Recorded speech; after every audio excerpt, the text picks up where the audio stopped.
Weather Service in Wilmington has issued a flash flood warning for northern Fairfield County, southern Licking County, until 5 a.m. Wednesday. At 10:52 p.m., radar indicated that thunderstorms had produced very heavy rain across the warned area. Heavy rain continues to fall with another 1 inch possible.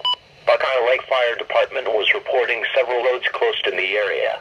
Some locations that could experience flooding include Buckeye Lake.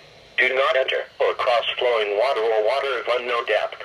Be especially cautious at night when it is harder to recognize the dangers of flooding. To report flash flooding, go to our website at weather.gov/ILN and submit your report via social media when you can do so safely.